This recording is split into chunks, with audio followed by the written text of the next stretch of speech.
Hello, beautiful people. Today, as you guys can probably tell by the title, I will be talking about Teach for America. So I'll be talking about what Teach for America is. I'll also talk about the application process and give you a few pointers on what I put on that application for me to be able to get the interview. And then I'll be talking about the interview process.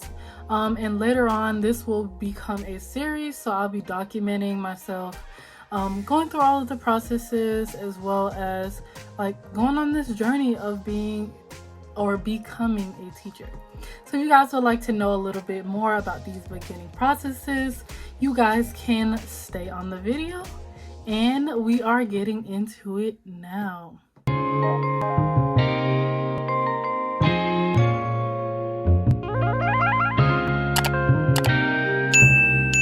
All right, so getting into it, just to let you guys know a little bit more about me, my name is Selena Muniz. I graduated from Georgia State University with a Bachelor's of the Arts in Film and Media. So this just lets you know that it could be anybody in any major that can go into Teach for America. You don't have to have a teaching certification, anything like that, because they do certify you through the program or through specific programs. Things like that. So do understand you don't have to fit this certain role that you may believe you would need to go into Teach for America.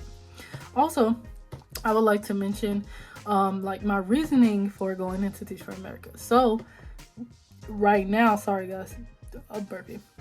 Right now, currently the film industry is actually in some turmoil. There's a lot of strikes going on when it comes to the writers as well as the actors, things like that. And they haven't really fully come to an agreement yet. So it's kind of up in the air what I can really do in film right now when a lot of things are being shut down. I know it's going back into production mode, and they're finally starting to write contracts, things like this, but I wanted more stability inside of my life, especially right out of college. I want to be able to have a stable job, have stable income, and really just be able to go out into the workforce for now as an adult. And then later on, branching back out into the film industry. I'll also doing during the summer, as well as during the weekends and stuff. If I want to do editing, things like that, I will still do the things that I love, but I wanted stability. So Teach for America was an opportunity for me to be able to have this stability and really feel secured as an adult, to be able to pay bills and just really do certain things that I need to do as I'm getting older. You just graduated college, man. So with that being said, I also realized that this time right now is the perfect time to go into Teach for America for myself, simply because of the fact that I am in this transition phase where I don't have too many bills, I don't have a family to feed, or all of these other things that come as once you go into being an adult. So this will be the perfect time to really dedicate my time to going into certification mode and going into Summer Institute and going into all these other things that you have to do to become a teacher. So that is why I basically chose Teach for America. I also wanted this transition period to be a time where I'm actually serving my community and doing something positive, instead of just figuring out what I could do in the meantime, So yeah, that is the reasoning. So I'll bring you at the top of my journey, going into applying and stuff like that. So the application process. When going into the application process, you are going to be doing, it's more it's some basic questions that you might get on a regular job job application. So where'd you go to school, what's your experience, things like that. But they do also another thing, sorry, before I go into that, they want you to submit your transcript as well. But you can wait for a little bit later to submit the transcript. So that's not something that you have to worry about if you're just in the beginning stages. But You can also submit a transcript that is unofficial, so you don't have to worry about paying money to submit that transcript, nothing like that. Just make sure you have the information that you need on there. Next, while going into the application process, you might see several different other questions that are more written type of questions, which are like short form. So it'll be short essay questions. I'm just messing up. Short form essay questions that they'll ask you. One of the first ones that I actually saw was, why do you want to work for TFA? And once again, the reason why I chose to go into TFA was, for one, I'm inside of this like transition period. I'm inside of this period where I don't really know what I would be doing next, and I wanted stability when it comes to like my career. And then the second reason was that I wanted to serve my community. I didn't want to just go into a job, get some money because I have a degree or whatever, and just do something else in the meantime until I figure out what I want to do in production. I wanted to actually do something that was meaningful. So I went and I signed up for TFA. And I really talked about all of that inside of my essay. Of course, it was way longer than what I just said. So really just explaining who I was and why I chose to really apply for TFA. Inside of these prompts, make sure you're showing yourself. For one, make sure that you're showing your skill and ability and like how you would be an asset to the company, as well as just show your experience and your background and why you are passionate about anything inside of life. It doesn't have to just be teaching that you're passionate about. Show them that you're passionate, period, and that you are dedicated to any and everything that you're going to be going into. The second question was like, what was something that you accomplished inside of your life or within the past year, and like what was the process of how you did it. And I went into like one of the most recent examples that I had, and I made sure that I put as much detail as I could inside of it. So I actually talked about planning for an exhibition that I actually did during my senior year with a team, and it was in a specific class. I wrote out all of the things that we did, all of the supplies that we needed, and how we got it, and how we got to the exhibition time, or the exhibition in general. I also explained like the research that we did and how each team member really figured out what it is that their part was. So really explaining what it is that you did, as well as how you connect with that team and what you accomplished in the end. And I made sure that I emphasized how important it was for people to see our work and see our video art, and really be able to just explain what it is that we were doing inside of our research towards the end, and feeling accomplished because of the fact that those individuals really appreciated our work, or had a better understanding of what video art is and what all of the research that went into our project. So if you don't have an example of something inside of your like real life where it's not like school related, or inside of a job, make sure you look towards those projects that you've done with multiple people, and just really shine a light on what you did, as well as the process that you went through, and towards the end what you feel like you accomplished. Once you do that, make sure that your writing is up to par, because if you do not have clear writing, and you have a lot of grammar issues, things like that, you might not get in just based off of that. So of course you're going into education. You don't want anything to look like it's just thrown together, So what I did was, with these long sorry guys if I cough, currently have a cold. But what I did was, even though I double checked, I made sure that my grammar was correct, and punctuation, stuff like that, but I made sure that I put it into like a corrector, like Grammarly. I don't remember what app. It might have been like an AI rewrite app too. I just wanted to make sure that it sounded correct, that it actually was written properly, and wanted to actually see what it is that could have been fixed inside of my work as well. Or my writing. So yeah, I just did the rewrite. I also did the Grammarly and just made sure that it was crystal clear what I was saying and what I wanted to communicate to the individuals. So once I put that in, I put the transcript in. I made sure to double check. She helped to guide me. I also watched, guys, because this is very important. I also watched it's like a specific video. If I have time or if I can find it, I will put it in the clip right after this. So I'll give it a little bit of time to just be placed in there. But they do have a video that you can look and get pointers on how to really apply. So they guide you each and every step.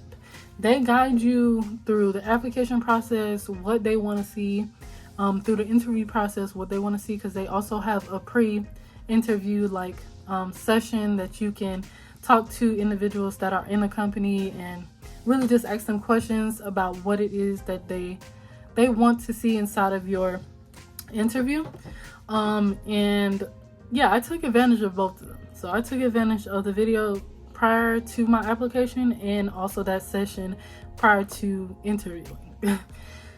Yes, so I would say take advantage of that, because they will tell you exactly like what they want to see, what they want to hear. And the main thing that they wanted to see when it comes to the application and even the interview was your passion. That is why I say make sure you dig deep down in your heart and see what it is that you're passionate about. Because when you show passion, they know that you will be dedicated to whatever it is that you're doing, whether it be Teach for America, whether it be production, whether it be, going into modeling, anything like that. They just want to see that you're a dedicated individual. So yeah, that's a big pointer when it comes to application process and even the interview. So now that I talked about the application, everything else is pretty much self-explanatory, like what you did in terms of education, in terms of jobs, things like that. Now I'll go into the interview process. So the interview process is very, very interesting. And if you guys see me looking behind the camera or not looking directly towards you guys, I am looking at the mirror behind you guys to make sure that everything is going right in terms of the video. So if you see me looking off, it's okay. You'll be okay. So when going into the interview process, right, you have several different steps of that interview process. I believe it's around an hour or so I don't remember how long it took, but it's around an hour that you're gonna have that interview, and each minute of that hour you're gonna be doing something. So it's not just you're sitting back talking about, oh, this is what I do, oh, this is what I plan to, no, there's gonna be something that you're doing. In the beginning, they start off with the lesson. So you will have to start off with the lesson plan. And that lesson plan will be 5 minutes, which I know seems really short, and it was pretty short, but if you put in the information that you need to, whether it be for younger ages or higher education, not higher education, but higher levels, so high school and stuff like that, just make sure that you are preparing for that 5 minutes, because they will cut you off. I was not cut off, but I've heard of many people being cut off and not being able to finish their full lesson. So just keep in mind that you will be cut off. So really prepare. and like test it out. Like do your little speech and what you're going to be doing in those amount of seconds. The very first part of that lesson plan, you will have 1 minute to be able to prepare. So for me, I did a PowerPoint. So I had to bring up the PowerPoint, make sure that I tell the recruiter my objective as well as the grade that I was teaching. And also, I said objective, grade I'm teaching, and what the subject was. So when it comes to the lesson plan, make sure you guys are doing something that you know a lot about and it could just come off your brain like very quickly, because you don't want to like get to that point where you're just like stopping and stuttering, or you can't remember what you even practiced, things like that. Make sure it's something that comes very easily to you. Also, I know there's a lot of pointers of like online about like the I do, you do, we do. They really want to see you, engaging with the student, stuff like that. They do want to see you engaging with the student, and I did this like partially towards the end, but understand that you do not always have to go with that specific method. Like, I'm not telling you not to if that's what you're comfortable with, but for me, I have been doing a lot of like demonstrations and stuff in class and speeches for years now, inside of like higher grade levels, so high school into college. So for me, like the younger kids and having those I do, you do, we do type of thing didn't come as naturally to me. It didn't feel as natural for me as me just coming towards to the screen and saying, this is what this is, I'm really passionate about this, or I think that this is cool and this is how it's structured. I'm really used to doing it this way. So I wanted to do something, and I knew it was a risk, but I felt like I could pull it off because I've been doing it for years. So I felt like that would be the best way for me to be able to communicate the lesson. So what I did was chose a higher grade level. So I chose 9th grade, and I also wanted to choose a subject that I knew very well. So I chose set design. I chose film and set design. So not set design, but setting up a set. It's basically set design, but it's different terms. And it kind of made me nervous. First of all, let me just say this. For your lesson plan, it doesn't have to be anything school related. If you know how to make a bed, make sure you make that lesson very interesting and you tell them how to make that bed. If you know how to plant seeds and you want to show them that, do that. Do something that's really, really geared towards you, that shows your personality, that shows your passion as well. Because passion, I tell you guys, passion is so important for them. They want to see that you're passionate. So I made sure that I had the brightest face. I made sure I was in there. Yes, this is something that I love. Yes, so this is this and that, and this is how you set that up. Like, really make sure that you're passionate about whatever it is that you're doing. Make sure it's not like, oh, how do you say the ABCs? I know a lot of people have shown examples of, oh, how do you show the ABCs? Make sure it's very simple and it's something that you can just place on there and do I do you. Like, those are really, don't get me wrong, those are really, really good. That is really good advice, correct. But you don't always have to do it that way. I'm just somebody that did it a little bit different from that actually got in as well. So I'm just here to show you that, like, you don't always have to do it that way. For me, I said it was 9th grade. I did all of that. Then you go into your lesson plan. You can either choose to do it immediately after that, or still like prepare yourself for that 1 minute. She'll tell you when the 1 minute is over. So you can still look at your notes and whatever you need to do to make sure that you're ready to do that lesson.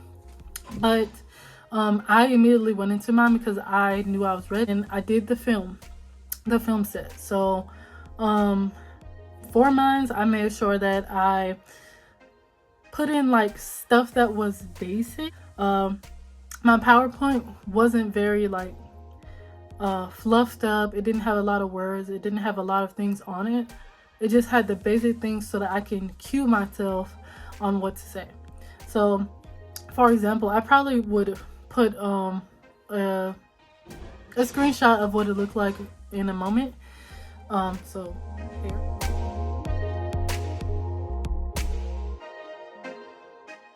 But if I didn't do it, essentially, let's say the first thing that I did was the foundation of it. So what is a film set? And I basically asked the recruiter.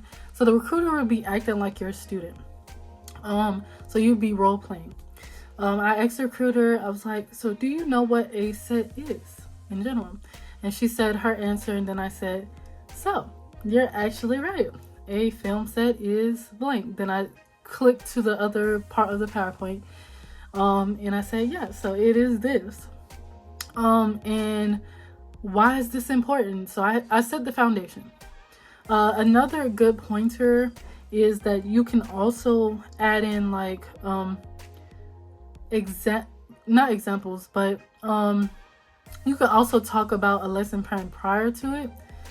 So you could say, I know that we learned a lot about pre-production last class. So this class, we're going to be talking about the actual set. And I didn't do that, but that would have been really smart for me. But I feel like that would have set it up very nice for me to explain.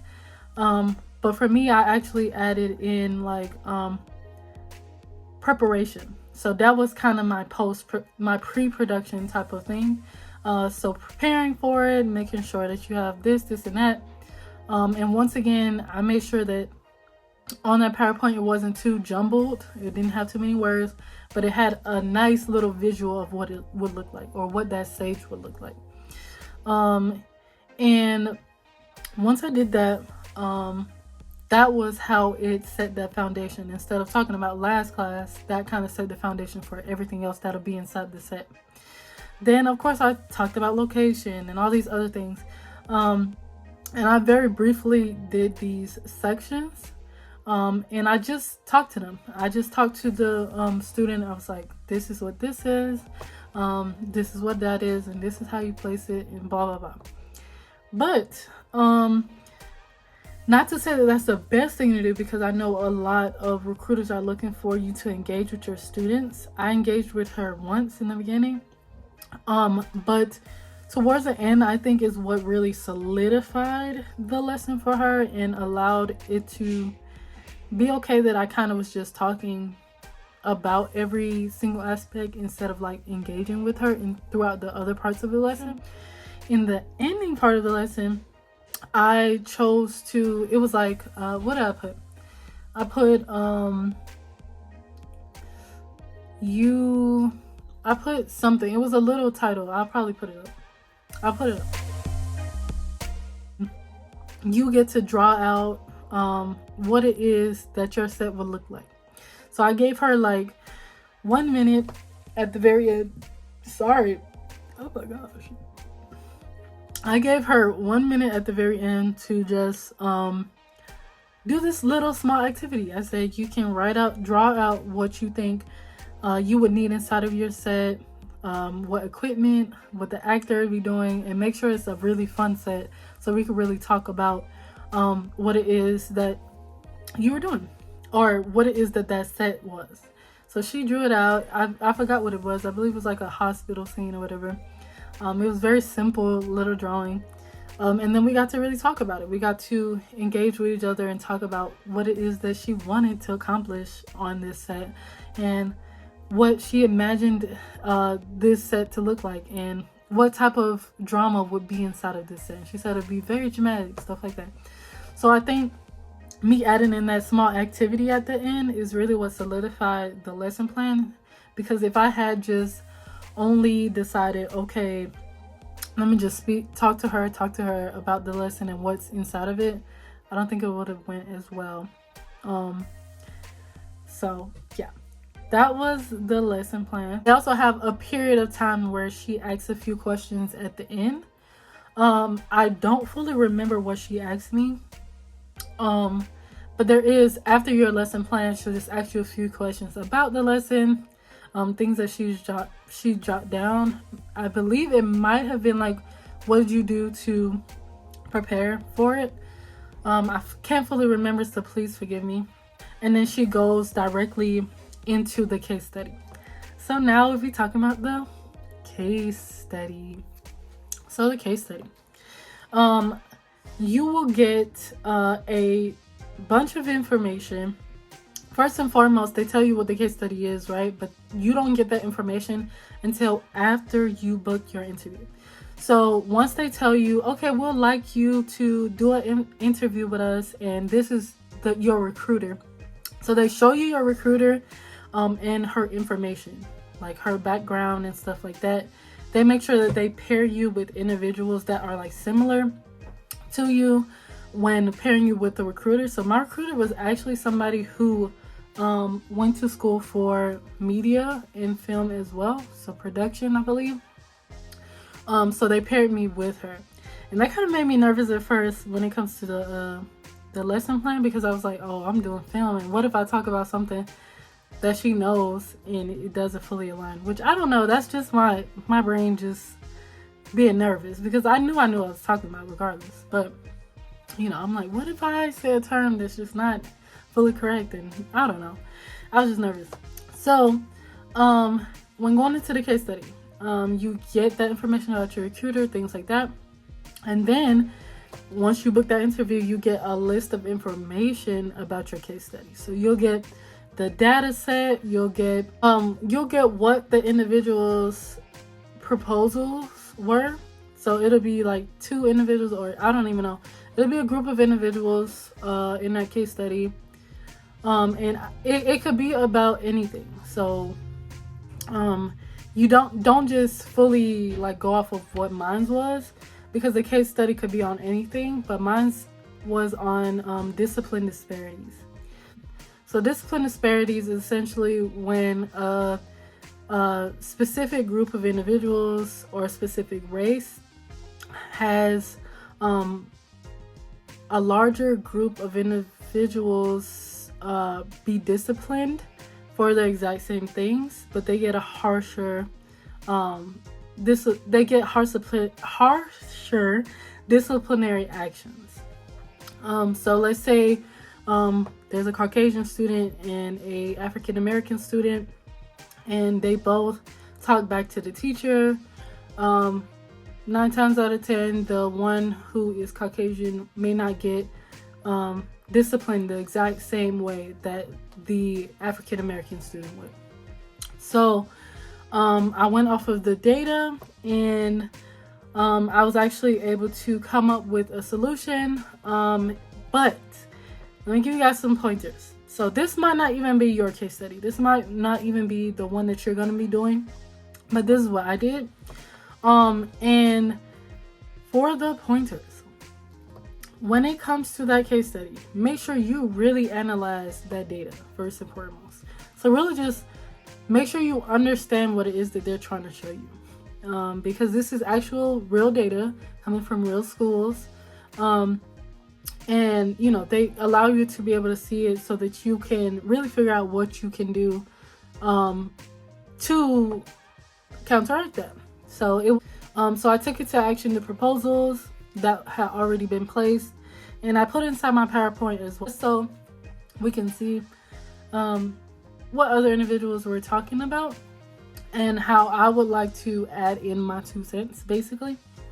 And I chose a very good solution, but that wasn't the end of what I did. So what I think I also added to my interview was that in that case study, I didn't just focus on the solution, but I also added in the benefits to that solution, because I did my research on that.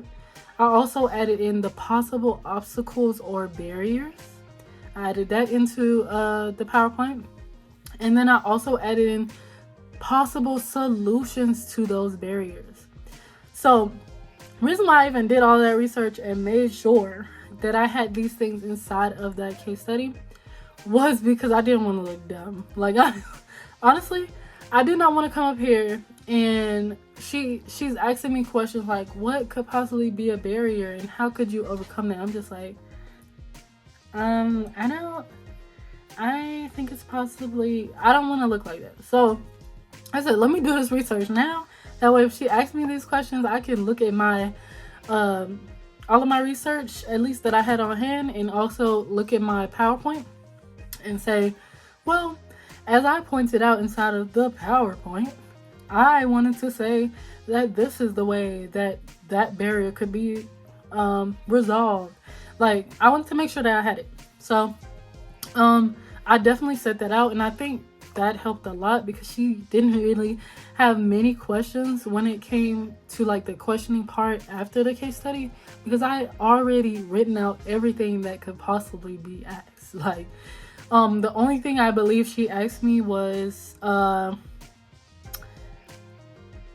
what do you think is the root cause to discipline disparities, and like how could we resolve that and stuff like that.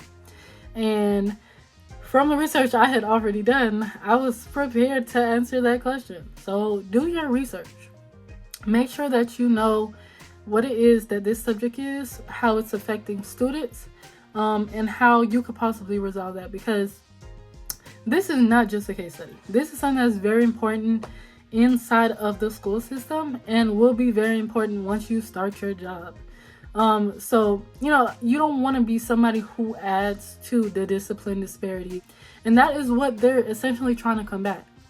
They want to make sure that the teachers that they put inside of these schools really have an understanding of a lot of things that are inside of this system, and are able to really have the knowledge and the training to be able to deal with it effectively and properly, not having these prejudice, not coming across students that may not be the same as you or may not talk the same way as you, and choosing to have bias because of your background. They don't want people like that. So they want somebody who genuinely even cares about this case study at the end of the day, because these are the people that they're putting inside of these buildings to be able to do better inside of the system, do better as teachers, and really allow these students to grow and know that they are smart and loved and cared for in the education system. Just help so that students can have a better education. I just went on a rant, but yes, that was the case study. So make sure those few little pointers, first of all, have the information. Second off, make sure that you have your solution. Third, put the possible barriers, the benefits, and also put the solution to the barriers. This is how I did it. You don't have to do exactly as me, but I feel like this is a true way to show that you actually care. So that's what I did. But yes, next, after that, after you go into the case study, you then have just interview questions. So going into interview questions, this is the moment where you can shine. This is a moment where not just your skill set that you put on that paper matters. You have to show who you are as a person, your personality, what you're passionate about, what you love, and how you can really be a positive role model to these students. So for me, I made sure that each and every question that she asked, I got personal with it, because that is, I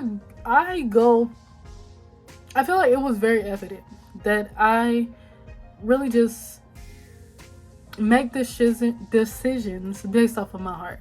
So I'm really somebody who is emotional and like could be really loving and could be really passionate about the things that are inside of this world that I like.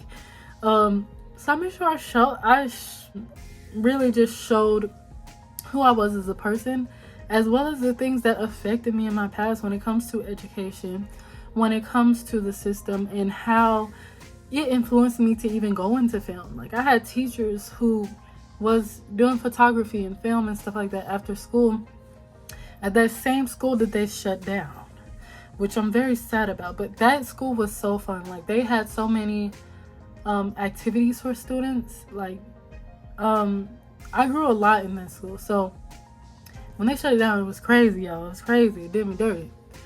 But yeah, that was literally when the first time where I really, really loved going to a specific class or something and learning about stuff for real. And that's how I found my love for production and film, was through a specific teacher I remember took us out in the back of the school. It was like a big garden that we had in the back. And we were actually taking photos and videos and just like having fun. And I really love teachers like that who just want you to have a good time, but also teach you about what these things are and how they're important inside of life. So yeah, that was my very first experience of even touching a camera and trying stuff out. And that's how I even became the person that I am today, and how I'm able to really love production and be a technical director and a live editor for Atlanta Soul and stuff like that in my past. So yeah, just they showed me that there is more out here. I had no idea about these things before I was able to fully even just see people being passionate about the stuff that they loved. So yeah, that's really what I want to do, is be a light, be an ethnic woman who is inside of film, which I think we rarely see examples of that in the school system, at least.